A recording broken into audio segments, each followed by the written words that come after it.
வணக்கம் நண்பர்களே! இன்னைக்கு நம்ம எந்த திரைப்படத்தோட விமர்சனத்த பத்தி பார்க்க போறோம்னா, "காமி" அப்படின்ற தெலுங்கு திரைப்படத்தோட விமர்சனத்த பத்தி தான் பார்க்க போறோம்.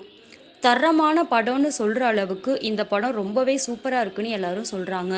என்னடா தெலுங்கு படம் நம்ம எப்படி பார்ப்போம்னு யோசிக்காதீங்க. இந்த படம் தமிழ்லயும் டப் பண்ணியிருக்காங்க. இந்த படத்த நம்ம தமிழ்லயுமே பார்க்கலாம்.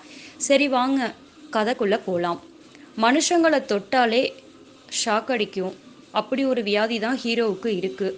அந்த வியாதிய குணப்படுத்துறதுக்கு தான் காட்டுக்கு அவரு போறாரு. ஏன் காட்டுக்கு போறாருன்னா, அவரோட வியாதிக்கான மருந்து 36 வருஷத்துக்கு ஒரு முறை அந்த காட்டுல பூக்கக்கூடிய அந்த தாவரத்த தேடி தான் அவரு அந்த காட்டுக்கு பயணிக்கிறாரு. இவருக்கு 2 பொண்ணுங்க. இவரோட பிற்போக்குத்தனத்தினாலேயே பெரிய பொண்ணு அபிநயா தேவதாசியாக இருக்காங்க. அவரோட சின்ன பொண்ணையுமே அந்த ஊர் மக்கள் எல்லாம் சேர்ந்து தேவதாசியா மாத்தணும்னு நினைக்கிறாங்க. சிறையில ஆராய்ச்சி கூடத்துல சித்திரவதைகளை அனுபவிக்கக்கூடிய ஒரு இளைஞன் அங்கிருந்து தப்பிக்க முயற்சி செய்கிறான்.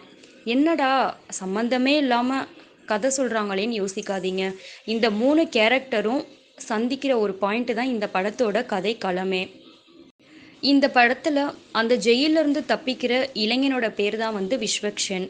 இவரோட கேரக்டரும் ஹீரோவோட பொண்ணு அபிநயாவோட கேரக்டரும் சூப்பரா இருக்கும். இந்த படத்தோட பேக்ரவுண்ட் மியூசிக் வேற லெவல்ல இருக்கும். ஏன்னா படத்தை பார்க்கறதா மியூசிக்கை கேட்கறதான்ற அளவுக்கு நம்மள ஒரு தனி கவனத்துக்கே மியூசிக் இழுத்துட்டு போயிடும். ஆன்மீகம், மூடநம்பிக்கை, அறிவியல் இது மூணையும் சேர்த்து ஒரு வித்தியாசமான அனுபவத்தை டைரக்டர் இந்த படத்துல காட்டியிருக்காரு. குறிப்பா சொல்லணும்னா ஒளிப்பதிவு இந்த படத்துல வேற லெவல்ல இருக்கும். என்னதான் நடக்குது, என்ன நடக்கும் அப்படின்னு நம்ம எல்லாரையும் ஒரு எதிர்பார்ப்புக்கு உண்டாக்குற அளவுக்கு தான் இந்த படம் இருக்கும். நிச்சயமா நம்ம எல்லாருமே இந்த படத்தை பார்க்கணும். ஏன்னா டைரக்டர் ஒரு வித்தியாசமான அனுபவத்தை இந்த படத்துல சொல்லியிருக்காங்க. தெலுங்கு வாடையே இல்லாத ஒரு தெலுங்கு சினிமா. ஆனா அறிமுக படத்திலேயே ஒரு பிளேஸை பிடிச்சிட்டாரு இந்த படத்தோட டைரக்டர். கிளைமேக்ஸு ட்விஸ்ட்டு செம்ம. ஏன்னா அவ்வளோ நேரம் நம்ம வெயிட் பண்ணி அந்த படத்தோட கிளைமேக்ஸு பார்க்குற அளவுக்கு திருப்தியாக இருக்கும்னு சொல்லியிருக்காங்க. இந்த படம் ஒரு சில பேருக்கு பிடிக்காம போகலாம், ஒரு சிலருக்கு பிடிக்கும். நன்றி நண்பர்களே! மீண்டும் ஒரு திரை விமர்சனத்தில் உங்களை சந்திக்கலாம். அதுவரை ரெட் தமிழ் டிவியுடன் இணைந்திருங்கள்.